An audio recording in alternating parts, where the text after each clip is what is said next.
대구 성서교회는 제가 정말 존경했던 장영 되시는 이동면 원장님이 계시고 또 정영재님 또 사역하시고 그리고 특별히 동티모르 목장에 있어서 제가 정말 편안히 이렇게 교제할 수 있는 곳이기 때문에 정말 감사를 드립니다. 특별히 저희가 정말 어려울 때 동티모르 목장이 있음으로 인해서 그 기도의 힘을 입어서 얼마 안 되지만 그러나 동티모르에 교회가 세워지고 또 이렇게 지금 저희가 비어있는 시간에도 그들 스스로가 예배를 드리고 또 애찬 준비를 해서 식사를 하고 또 말씀을 전하고 하는 이러한 일들이 자발적으로 되어져는 가는 것을 보게 될 때 참 감사를 드립니다. 잠깐 말씀을 한 절 보겠습니다. 예레미야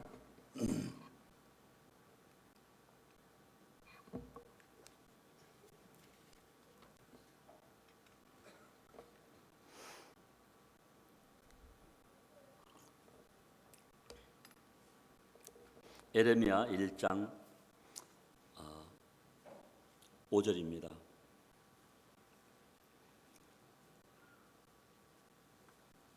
4절부터 제가 봉독드리겠습니다. 여호와의 말씀이 내게 임하니라. 이르시되 내가 너를 모태에 짓기 전에 너를 알았고 내가 배에서 나오기 전에 너를 성별하였고.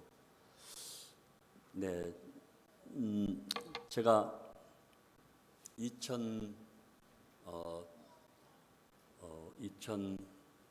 2007년도에 동티모르를 처음 가게 됐었는데 2007년도에 동티모르 갔을 때 동티모르 상황은 굉장히 열악한 가운데 있었습니다. 왜냐하면 2006년도에 동티모르 내란이 일어나가지고 거진 모든 집들이 불태워져 버렸고 많은 사람들이 죽었거든요. 우리나라는 데모할 때 주로 신라를 쓰는데 그들은 휘발유에다 병에다 휘발유를 담아가지고 집 안에 던져버렸기 때문에 거기서 사람들이 불에 타 죽고 많이 불태워져 버렸습니다. 심지어는 고등학교에서도 그 학생들끼리 그러니까 동티모르 이제 로로모누, 노로사에 그러는데 노로사에는 동쪽이고 노로모누는 서쪽입니다. 그런 의미를 가지고 있는데 그래서 서로 이렇게 말이 좀 다르고 그러면은 바로 고등학생끼리 서로 칼로 찌르고 막 죽이는 이런 일들이 벌어졌기 때문에 포르투갈에서 포르투갈 그러니까 특공대가 와가지고 가스를 살포해서 모든 학생들이 다 이렇게 4시간씩 거품을 물고 기절했을 정도로 그렇게 내란이 아주 심각했습니다. 그래서 저희들이 2007년도에 갔을 때 그걸 모르고 갔었는데 가서 보니까 천주교 앞마당에는 많은 천막들이 포장마차, 그러니까 서부 영화에 나오는 것 같은 포장마차가 쳐져 있었고 비가 게릴라성 폭우가 쏟아지는데도 그곳에서 기가고 있더라고요. 아무튼 저희들이 처음 가서 보았던 동티모르는 사람이 살 곳이 정말 아니었습니다. 그리고 이제 저희들이 돌아왔는데 제가 돌아와가지고 동티모르 생각을 하니까 자다가도 막 식은땀이 나더라고요. 저는 다른 분들은 보통 선교지에 나가게 해서 5년, 10년, 15년씩 기도하고 준비하고 나가는데 저는 준비가 안 된 선교사거든요. 사실은 선교사란 말 듣기조차도 부끄러울 정도로 저는 그렇게 준비가 안 된 사람이었습니다.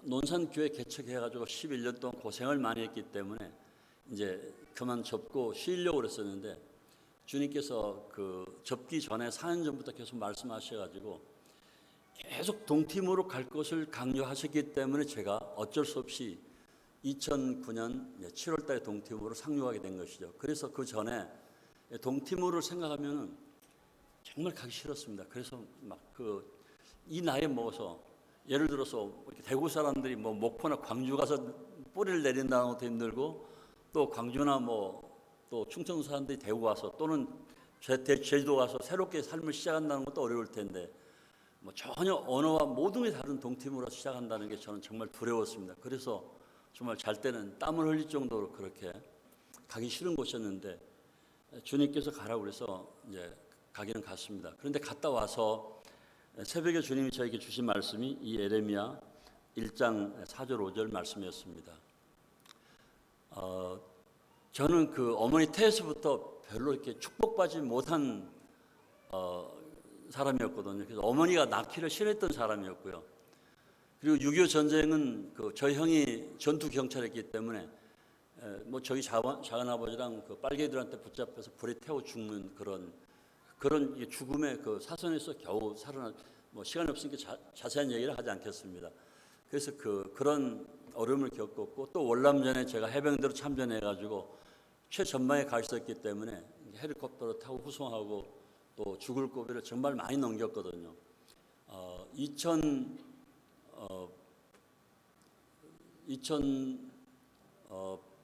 2004년도에는 제가 협심증으로 그 수술 받아야 되는데, 그때 제가 이제 그 수술 받지 않고 그냥 나왔습니다. 제가 그 서복주님이 저보고 이제 수술 받지 않으면 죽는다 그랬는데, 제가 그 검사하려고 들어오셨었는데 마음이 그렇게 편하더라고요. 정말 마음이 편했습니다. 검사로 들어가는데. 그래서 제가 그 들어오면서 주님 앞에 기도했습니다. 주님, 이제까지 살아온 이 57, 8년 되는 이 세월이 제게 정말 너무나 힘들고 버거운 세월이었습니다. 그러나 주님을 만나서 정말 잘 살아왔습니다. 이제 죽어도 정말 원망하지 않고 저는 갈 수 있습니다. 주님께서 기뻐하시면은 제가 주님 나라에 가서 쉬기를 원합니다. 그래서 저는 수술을 하지 않고 주님께서 그냥 살려주시면은 살고, 그렇지 않으면 그냥 주님 나라에 가기를 원하는 마음으로 그냥 제가 퇴원해 버렸거든요. 도망 나온 것이 다시 병원에서. 그때부터 지금까지 그래도 한 11년 동안 이렇게 잘 살고 있습니다. 주님께서 살려주셔가지고. 그러한 것들을 이 에레미야 1장 이 말씀을 읽으면서 지난 과거를 쭉 생각할 때 얼마나 그분이 나를 사랑하셨는가. 제가 불교 생활 한 20년 했거든요. 그 영생을 얻기 위해서 그냥 절에 다닌 게 아니라 진짜 절에 가서 고스님들하고 어떻게 하면 해탈할 것인가를 했었는데, 그때 해결하지 못했던 이유로 전 늦게 구원받았는데, 제가 85년도에 구원을 받았는데, 그때 예수 그리스도를 만난 이후로 그렇게 찾던 그 불교 찾던 것을 얻지 못하고 그리스도를 만난 이후로 찾았기 때문에, 그리고 그 전부터 지금까지 살아온 과거들을 묵상해 보면서 그분이 아니었으면은 나는 벌써 죽어서 정말 지옥에 가 있을 수밖에 없었던 인간이다. 모르겠습니다. 형제자매님들은 어떤 생각을 하는지 모르겠지만 저는 가끔 드러나가지고 내가 지옥에 갇혔다면, 그리고 지옥 간다는 그 생각을 하면은 너무나 두렵고 끔찍해서 아무리 정말 악한 원수를 하더라도 지옥만큼은 너는 지옥이나 가버려라 하는 말을 못 하겠더라고요. 아무리 독한 원수 같은 사람이라 하더라도 주님, 제 팔다리를 잘라서라도 천국 가게 해주십시오는 기도는 하지만 저 지옥 가게 해주십시오는 기도를 못 하겠더라고요. 그렇게 지옥은 무서운 곳이더라고요. 아무튼 그런 것들을 생각하면서 내 이 과거를 생각해 보게 될 때, 그분이 그 신실하신 손길로 나를 덮지 않았다면, 나를 보호해 주지 않았다면 내가 오늘 어떻게 이렇게 살 수 있을까를 생각하면서 주님, 시편 116편 11절인 말씀이 거기에 내가 하나님께 받은 은혜를 무엇으로 보답할꼬 라고 하는 생각을 하게 되었습니다. 지난 날들을 생각하면서 주님, 제가 무엇으로 이 은혜를 갚겠습니까? 제가 갚을 수 있는 게 아무것도 없습니다. 저는 뭐 돈도 많이 있는 것도 아니고, 제가 많이 배운 것도 아니고, 제가 젊은 것도 아니고, 제가 무엇을 갚겠습니까? 이 늙은 목숨이라 하더라도 주님께서 기뻐하신다면은 기꺼이 동티모르로 가겠습니다라고 그때 엎드려서 고백을 했습니다. 그때 결정하게 된 것입니다. 가는 것은 2009년 1월 달이었습니다.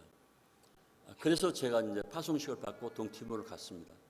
근데 그냥 동티모르 이렇게 한 3개월, 한 1개월 때 잠깐 갔다 온 것들은 동티모르에 대한 내용은 알지 못했습니다. 그냥 컨테이너로 된, 그러니까 그 공항이 컨테이너로 되어 있었거든요.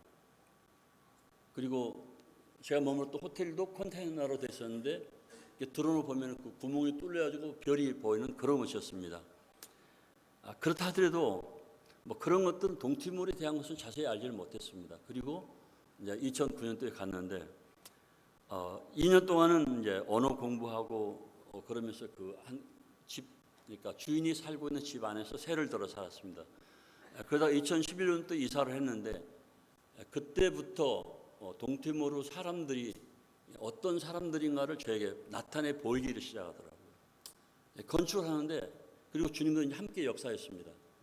한 사람이 계속 철근과 시멘트를 훔쳐가는 거예요. 경비가 있었는데 경비는 그냥 놔둔 거죠. 그러니까 경비가 원래 도둑질을 하는데 경비가 놔두니까 이 사람이 계속 훔쳐갔는데 어느 날부터인가 그 사람이 갑자기 피를 토해가지고 기침하기 때문에 현장에 나올 수 없어서 주님께서 그러니까 그렇게 도둑질 하는 사람을 오지 못하도록 막았던 것 같아요. 그 후로 이제 그 담장을 치고 이제 집을 안 치고 있었는데 어느 날 자고 일어나서 보니까 펌프를 훔쳐가 버리고 차를 꽃게로 찍어 버렸더라고요. 그러니까 저희 부부만 둘이 있었는데 아무도 없었거든요. 그때 당시에는. 일어나서 물을 쓰려고 보니까 펌프가 물이 안 나오니까 보니까 펌프를 밤에 이제 훔쳐간 거예요. 몇 명이 들어와가지고 이제 그리고 나서 이제 그 친구는 바로 어머니가 돌아가셔가지고 이제 우리 집에 다시는 그 일을 도둑질이나 해를 하러 오지 못하도록 주님 막으셨습니다. 그리고 나서 이제 얼마 있다가 이제 강용희 형제하고 인도네시아 자카르타 모이면 베니 형제가 방문했는데 그때 조그마한 공사를 하고 있었는데 현지인 청년들이 3명이 칼을 들고 저를 이제 위협하러 들어왔어요. 큰 칼을 들고 들어와서 일을 하고 있는 애들을 일을 못하게 방해하더라고요. 그러니까 제가 나가가지고 나는 이게 돈을 주고 일을 시키고 있으니까 방해하지 말고 가라 그랬더니 이제 그 칼로 이제 막 위협을 하면서 막 너 죽여도 너 내가 죽일 수도 있어. 이제 3명이 칼 들고 그러더라고요. 그리고 갔는데 그 후로 그 존이라고 하는 이제 그 청년이 저를 많이 못 살고 그랬었는데 일주일을 기도했죠. 그 괴롭히지 못하도록 집에 오지 못하게 기도했었는데 어느 날 그 존이 이제 길을 걸어가고 있었는데 어떤 애가 오토바이 타고 오다가 한 손으로 오토바이 운전하고 한 손으로 이제 존이라는 칼로 찌른 겁니다. 이렇게. 근데 칼이 이렇게 칼로 찔렀는데 이 칼을 이렇게 치니까 칼이 정면을 맞았으면 죽었을 텐데 칼을 이렇게 치니까 칼이 옆구리로 나가버린 거예요. 그래서 이제 칼이 옆구리 배를 뚫고 나갔기 때문에 죽지는 않았죠. 그리고 쓰러졌는데 그 칼질하는 애는 이제 그래 칼로 쑤시고 도망가는데 저쪽에 서 있던 애가 존이 자기 친구가 이제 존이 칼 맞고 쓰러진 걸 보고 이제 오는 것을 칼로 어깨를 쳐버렸죠. 그래가지고 이제 오토바이 타고 그냥 쓰러져가지고 함께 병원에 이제 실려가 버렸죠.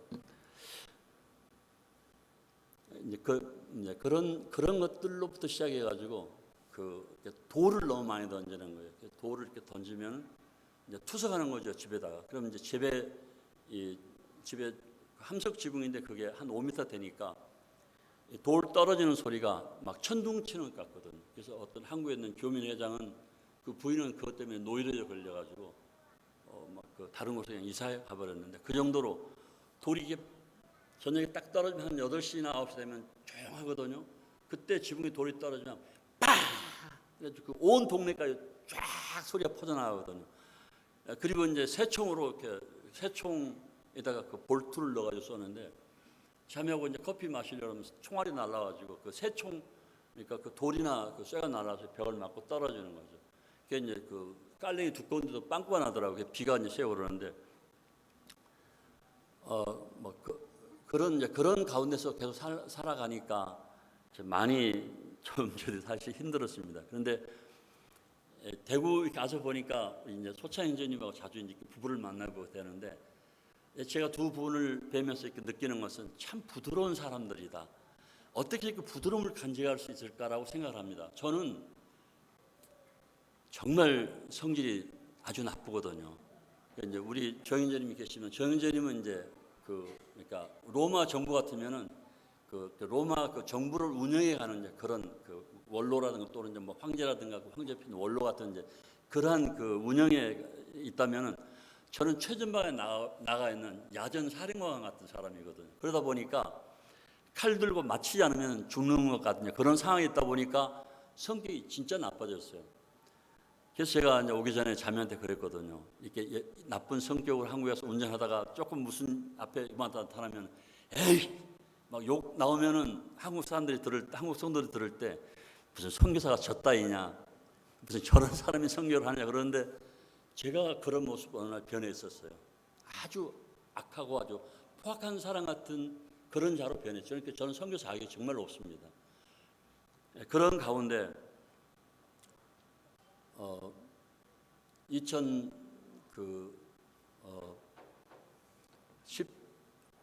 그러니까 재작년이죠. 2013년 올해 2014년 작년 청년 부부 언제 오셨죠? 재작년 12월 달에 오셨던가요? 예?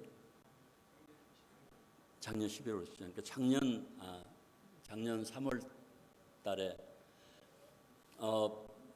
백도 그러니까 그 이제 원래 저희들이 그 있던 지역이 지금 살고 있는 지역이 배본욱입니다. 주일학 학생들이 한 5, 60명 모이고 이제 그곳에 열매가 많이 있었습니다. 그런데 우리 앞집 살고 있는 사람이 동티모르는 이제 부항이라는 게 있습니다. 시간이 몇 시까지 제가 쓰면 되는 거죠?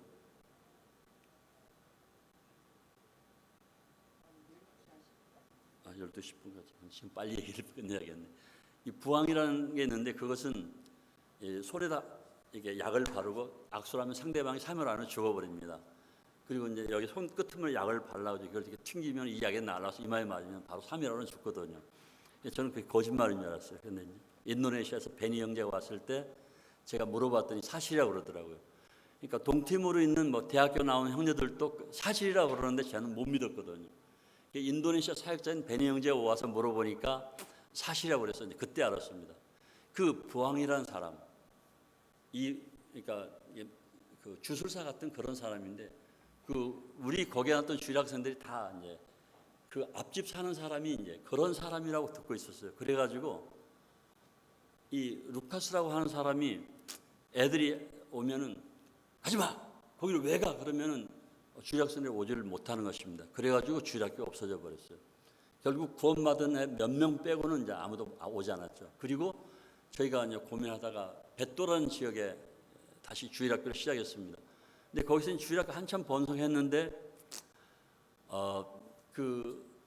어느 날 한 50대 된 남자가 와가지고 밖에 소리를 지르더라고요.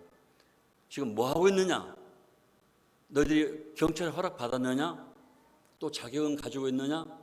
그래 막 소리를 질러서 제가 이제 성경책을 가지고 나가죠. 왜 그러냐 그랬더니 너희들 가르치지 말고 이 동네 떠나라. 그래서 제가 이 성경은 천주교 너희들 가톨릭 그 주교가 번역한 것이다.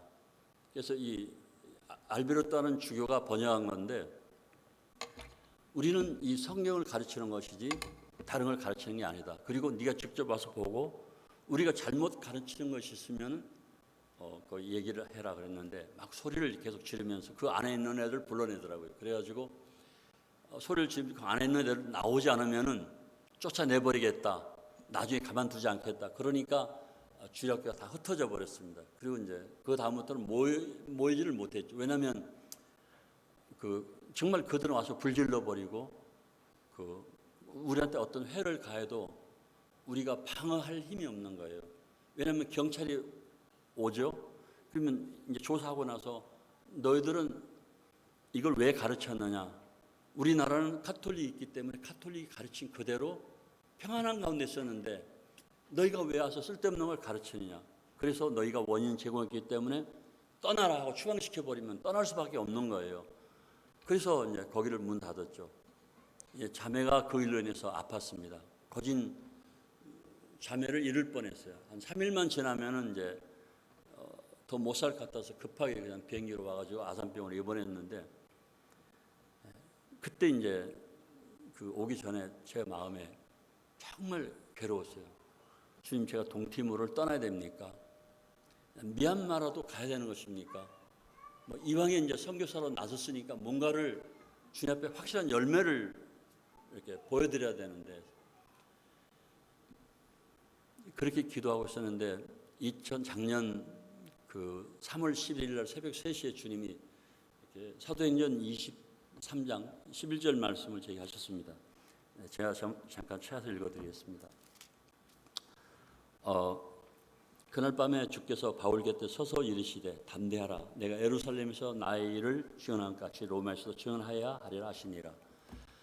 제가 이 말씀을 아침에 이제 새벽 3시 받고 나서 주님 앞에 기도를 했습니다. 주님, 이 말씀이 내가 너무 이 동티모르 살기 어려우니까 제가 착각해서 이 말씀을 받은 것입니까? 아니면 진짜 주님께서 저에게 하신 말씀입니까? 하고 기도를 하면서 이 말씀이 만일 저에게 주님께서 주신 말씀이라면 오늘부터 3일 안으로 비를 내려 주셔가지고 이 말씀이 주님이 저에게 주신 것이라는 어떤 확실한 예조를 보여주십시오 하고 기도했거든요. 네, 그때 한 달 반 동안 비가 오지 않을 때였습니다. 근데 그날 저녁부터 비가 와가지고 3일 동안 비가 오더라고요. 그래서 일단 이 말씀은 주님이 저에게 주신 말씀으로 알고 혹시 미얀마 쪽으로 가라고 이제 제가 물어봤기 때문에 그렇게 생각을 했습니다. 그리고 이제 그러면 동티모르를 어떻게 지금 구원받은 아이들을 어떻게 하고 철수할 것인가 이런 여러 가지 생각들을 하고 있었어요. 그런데 16일 날 낮에 미국 하버드 선교팀에서 저에게 전화가 왔더라고요. 사이먼 강 목사가. 그러니까 미국 하버드 선교팀은 서울대 나와가지고 미국 하버드대를 나온 그 하버드 교목이 이제 전체적인 그 서포팅을 하고 있고요. 그리고 그 사이먼 강 목사라고 하는 분은 아프가니스탄과 저쪽 그 뭐 이렇게 러시아 쪽 그쪽 지역에서 10년 동안 선교 일을 하고 오신 분입니다. 네, 그 사이먼 강 목사가 저한테 전화해가지고 잠깐 만나자고 그래서 그 20일 날 저녁에 식사하기로 그렇게 서로 이렇게 결정했습니다. 그리고 20일 날 저녁에 갔을 때 그때 그 하버드 그 교목이었던 그 이그마 전도사가 이제 저한테 간증을 좀 해달라고 그러더라고요. 그러니까 구원받고 나서 여기까지 오게 된 간증을. 그래서 제가 쭉 간증을 했는데 간증 끝나고 나니까 그분이 그러시는 거예요. 이 건물을 박 선교사님에게 드리겠습니다. 네, 그 건물을 한 2억 5천만 원 들여서 지은 건물인데요. 아주 잘 지었습니다. 그리고 이제 앞으로 5년 6개월 동안 사용할 수 있는 그 임대 건물인데 그렇게 사용할 수 있는 그 기간이 있는 것입니다. 그러니까 그분들은 이제 그러니까 원래 동티모르에 10년 계획을 하고 그 건물을 짓고 60명이 왔습니다. 그러니까 뭐 하버드 또 프린스턴, 뭐 UCLA 위클리프 뭐 이런데 이제 아니 위클리프가 아니라 그 UCLA 뭐 이런데 출신들 4명의 의사와 또 변호사 그리고 또 음대 교수, 영문과 교수 그리고 농학 박사 이런 엘리트들로 구성된 60명이 와 있었거든요. 근데 그분들이 3년 있는 동안에 한 명의 열매도 얻지를 못했어요. 그리고 계속 돌을 던지니까 그리고 이제 그 외부에서 침입해 올까 봐서 항상 대문을 이렇게 경비를 두고 대문을 닫고 있었거든요. 그분들을 생각할 때 이렇게 해가지고 우리가 여기서 무엇을 할 수 있겠는가 아마 회의가 들었던 것 같아요. 그래서 그 건물을 저에게 넘겨주고 그분들은 구루지하고 미얀마로 떠났습니다. 작년에 4월 때 다 떠났죠. 그래서 이제 그 건물을 저한테 넘겨줬다고 그래서 제가 그렇게 생각했습니다. 왜 이 큰 건물을 나한테 넘겨준다고 그러지? 나는 이런 건물 나한테는 필요가 없는데 그렇게 생각했습니다. 왜냐하면은 그 건물을 인수받게 되면 관리비, 뭐 전기요금이 엄청 많이 나가잖아요. 각 방에 에어컨 다 달리고 하기 때문에 저는 이제 에어컨 없는 집에 사는데 에어컨 한 대만 돌아가도 힘든데 그 큰 집에 에어컨이 뭐 30대인가가 있는데 그 비용을 내려면 제가 토치가 엄두가 안 나가지고 왜 이 건물을 나한테 준다고 그러지? 그랬는데 조금 더 생각하니까 주님이 주신 말씀이 여기를 얘기했던 것이구나 하고 이제 제가 허락을 했고 그래서 변호사 불러가지고 집주인하고 그 하버드 선교팀하고 3자 해서 이렇게 인수를 저한테 해주는 것이었고 지금 인수를 받았습니다. 그 건물 인수 받고 나서 구원의 역사가 일어나고 지금 그곳에서 이제 교회가 모임이 이루어진 것이죠.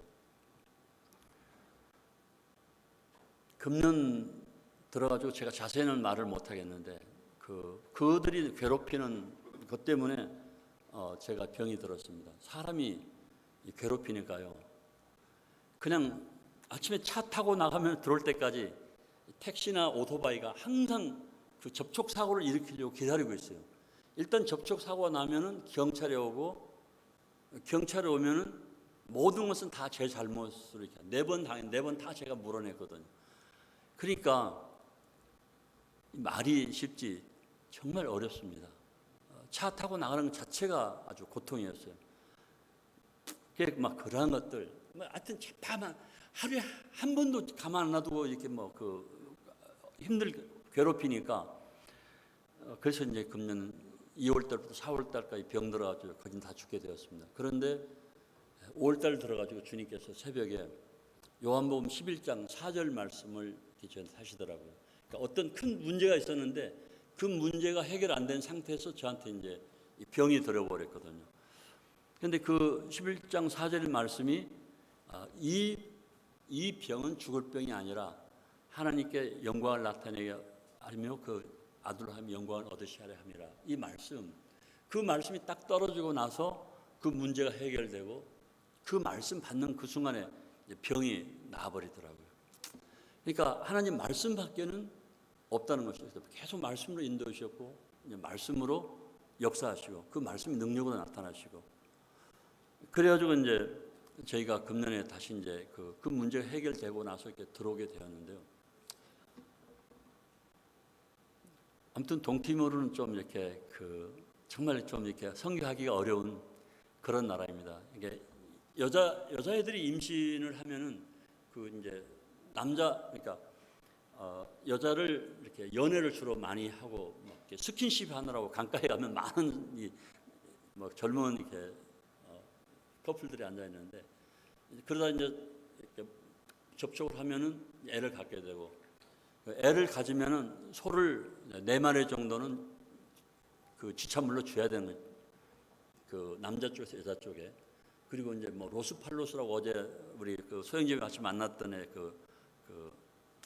걔네 이제 고향은 저쪽 로스팔로스인데 그쪽에는 여자들이 포르투갈 여자처럼 윤곽이 뚜렷하고 하얀 피부를 가진 그런 여자들이 살고 있는데 그쪽은 소가 70마리입니다. 우리가 또 한 7천만 원에 한 1억에 가는 지참금을 줘야 되는 것이죠. 그러니까 이제 미쳤다고 그쪽 여자를 보고 미쳤다고 그러더라고 이쪽 애들이 까만 애들이. 아무튼 그래서 그런데 그나마도 소 한 마리도 구하지 못하니까 일단은 젊은이들이니까 서로 좋아는 하는데 돈은 없고 하니까 임신하고 나면은 남자가 도망가 버려요. 그럼 여자가 오갈 데 없으니까 친정 집에 가거든요. 다 그렇지는 않습니다. 지역마다 다릅니다. 근데 어떤 삼해 같은 지역에는 딸이 임신해가지고 오면은 그냥 그대로 생매장해 버립니다. 파묻어 버리는 것이 산채로. 그것은 평생 동안 부모가 짊어져야 될 멍해이기 때문에 싫다는 거죠. 차라리 일찍 가버리는 게 낫다. 그리고 이제 중고등학생 여학생들 성폭행 일들이 많거든요. 그쪽에. 그러면 임신하게 되고 그럼 집에서 부모가 가둬놔 버리고 그리고 이제 그 성폭행 당한 데다가 또 부모가 이렇게 묶어서 가둬놔 버리면 이것들이 정신이 돌아가지고 애들이 이제 뛰쳐나가죠. 이게 돌아다니다 애를 낳으면은 낮에 애를 낳게 되면은 이제 본 사람이 데려다 기르기도 하는데 밤에 애를 낳으면은 이제 개나 돼지가 방목하니까 놔하기 이러니까 개나 돼지가 애를 뜯어먹다 버리기도 하고 이런 일이 지금 벌어지고 있는 것입니다. 그리고 이제 작년 2011년 또 11월 달에 아마 이렇게 갱이라고 그러는데 갱 중에 하나가 이제 이렇게 폭력배들 중에 하나가 팥줄 소장을 이렇게 창으로 찔러 이렇게 죽였습니다. 5군데를 찔러가지고. 그런데 걔들은 아주 정말 이 사냥하는 그게 있는 것 같아요. 이만한 철근 있잖아요. 그게 한 1m 한 50 정도 되는 거 끄트머리를 망치로 두드리면 이렇게 뼈쪽에도 그걸 구라인다라고 갈면 창처럼 화살처럼 되는데 이 돼지 잡을 때 보니까 중학교 3학년짜리 고등학교 1학년짜리 돼지 잡을 때 보니까 우리 돼지 잡는 개들이 잡거든요. 예, 창으로 이 갈비뼈를 이렇게 하나 둘 세 개 이렇게 창으로 이렇게 하면은 갈비뼈와 살과 사이가 보이잖아요. 그럼 세 번째에다가 딱 창을 꼽아 놓으면은 염통이 딱 찔리니까 바로 죽더라고요, 돼지가. 그런 기술이 다 있는 것 같아요. 그래가지고 이제 경찰 팥줄 소장을 창으로 찔러 죽였습니다.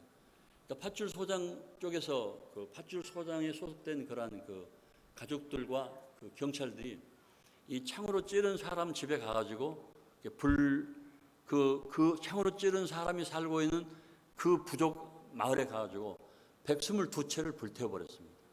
보복하는 것이죠. 그러니까 한 번 딱 얽히면은 이쪽 사람이 이 동쪽 사람이 서쪽 사람 죽이든지 서쪽 사람이 동쪽 사람 죽이든지 죽이면은 분명하게 죽음을 당한 사람 가족이 이 죽인 사람을 꼭 가서 죽여야 됩니다. 그렇지 않으면 귀신이 저주한다고 그래가지고 그래서 이제 그런 사건들이 자주 일어나죠. 자주 일어나고 아무튼 특히나 이제 부족단으로 됐기 때문에 부족장들을 왕이라고 그러는데 그 부족장이 쟤 죽여 그러면 그냥 죽여버리는 것입니다. 그럼 어떤 분들은 그렇게 얘기하더라고요. 그 부족장한테 복음을 전하면 되겠네요. 그런데 그거는 거진 불가능한 또 얘기입니다. 그 부족장들한테 접근하기 어려우니까. 아무튼 그렇게 해가지고 제가 동팀으로 가 있으면서 그런 게 문제 더 위험한 것은 침례받은 청년들이 침례 받으러 하면 다 도망가 버리는 거예요. 구원받은 청년들이 수년 동안을 한 2, 3년 동안은 그렇게 했습니다. 정말 마음의 고통이었습니다. 열매를 봐야죠. 구원 받으면 침례를 받아야죠. 그런데 왜 그러냐 나중에 보니까 침례를 받으면은 그 부족 따라 다른데 에르메라 같은 경우는 커피 생산지인데 바로 목을 매달아 버립니다. 침례 받으면. 그리고 다른 데는 이제 그냥 막 몰매를 주고 그래가지고 침례를 받으려고 하면 다 도망가 버렸는데 지금 침례 받은 애들은 어떤 애들인가? 주로 가족들하고 깊은 관계를 가지지 않는 고아들 또 멀리 떨어져 있는 애들 주로 그런 형제 자매들이 침례를 받은 것입니다. 침례 받기 전에 제가 꼭 얘기를 합니다. 침례 죽기를 각오하지 않으면 침례 받지 말아라. 침례 받고 떠나는 것보다는 차라리 침례를 받지 않는 게 낫다. 그래서 죽기를 각오하고 침례 받아 이렇게 가르칩니다. 그래서 침례 받은 애들은 정말 주님을 잘 섬길 수 있는 애들로 되어 있고 현재는 2개 모임이 있고요. 어린 아이들을 집중적으로 일꾼 양성을 시키고 있습니다. 그러니까 제가 나이가 있기 때문에 언제 제가 이 세상을 떠날지 모르는데 이번에 어디 모임에 갔더니 이제 부모님이 그러더라고요. 우리 애들 말 안 들으니까 동팀으로 좀 보내야 되겠다고. 그 아들 보고 그러더라고요. 동팀으로도 성교사님 따라가지고 좀 동팀으로 좀 배우고 오라고. 그러니까 걔 하는 얘기가 그래요. 저는 다 가도 동팀으로는 안 가겠습니다. 아무도 동팀으로는 안 오겠다는 거예요. 잠깐 왔다 가는 것도. 하물며 선교사를 누가 오려고 하겠습니까? 그래서 제가 생각하는 게 동팀으로는 아무도 안 오려고 하니까 그런데 내가 죽으면은 이 아이들을 누가 돌볼 것인가? 그래서 집중적으로 그 아이들에게 말씀을 전하고 복음을 전하는 일을 가르치고 있습니다. 그러니까 어린 일꾼을 양성하고 있는 것이죠. 초등학교 6학년짜리 베르난도가 이제 초등학교 6학년짜리 형제인데 아까 꼬마가 나서 복음 전했죠. 지금 열매가 한 2-3명 나타나고 있고 주일학교를 운영해 가고 있습니다. 제가 온 이후로 주일학교가 부활됐더라고요. 그런 초중생들이 운영하고 있고 오히려 저쪽에 이제 고등학교, 대학교 어른들이 있는 그쪽보다는 이쪽에 있는 애들이 훨씬 더 성경도 많이 알고 영적으로 깨어 있습니다. 그래서 중3짜리가 말씀을 전하니까 저쪽에 대학교를 졸업한 37살짜리가 이제 좀 이렇게 시비를 거는 거예요. 나도 대학을 졸업했고 나도 구원받은 형제고 근데 무슨 꼬마한테 말씀을 전하라고 하느냐 이제 그런 식으로 이렇게 말씀 전하고 나면 막 질문을 하고 어렵게 하는 거예요. 이걸 어떻게 해결할 것인가라고 생각하다가 제가 이제 아이디어를 이제 했습니다. 그래서 다음 주에 요한복음 10장 가지고 퀴즈 대회 한다. 이제 그렇게 밀수 광고하고 그 다음 주에 상품을 10개를 가지고 나가서 형제들 다 앉혀놓고 퀴즈 대회를 했습니다.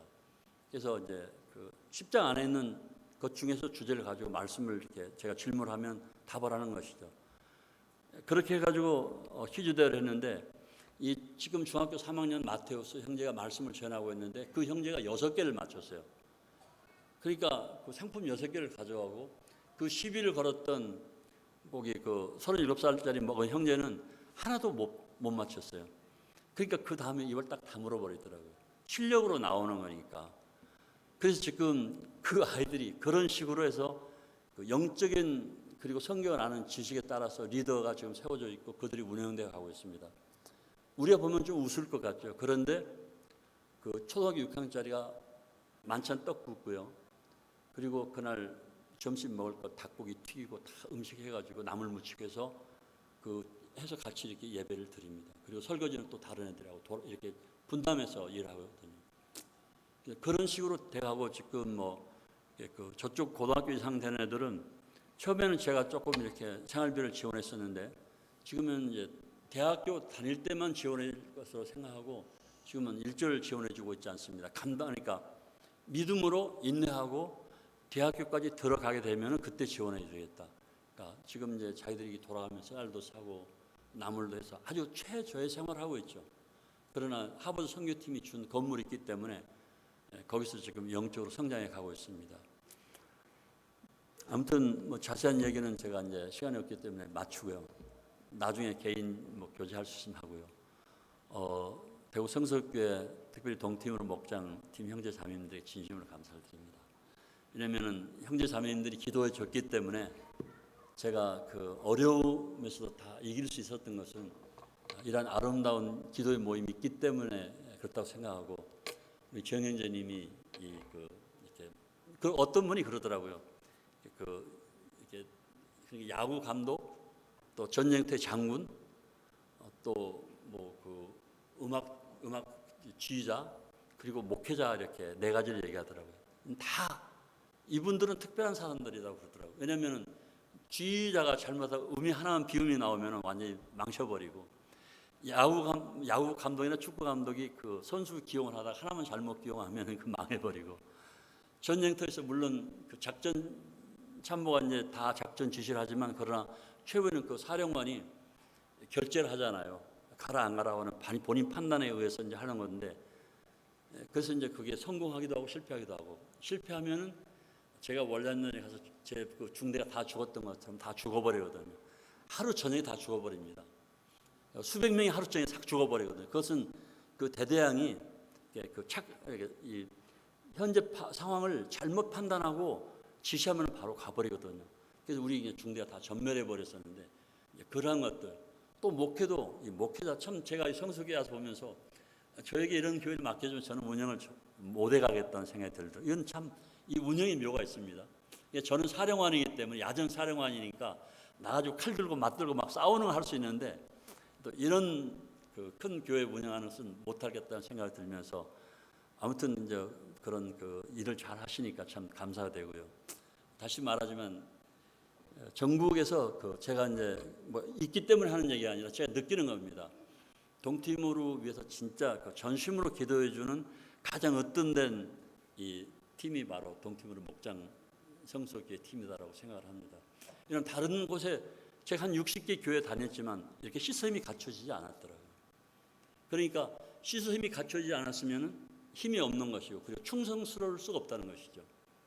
그렇잖아요. 딱 시스템이 갖춰지고 그게 운영되어야만 충성스럽게 해나갈 수 있는데 오늘은 어디 위해서 기도합시다. 자, 오늘 필리핀 누구 선교사 갔으니까 기도합시다. 그것은 일방적으로 끝나는 것이지 지속적인 기도로 위해서 힘을 실어주고 거기서 일할 수 있도록 하는 것은 아니다라는 것이죠. 그래서 제가 참 오늘 이렇게 와서 인사를 드리게 되고 또 그러한 기도 모임이 있어서 제가 힘을 얻고 다시 가서 일할 수 있게 되었습니다. 감사합니다.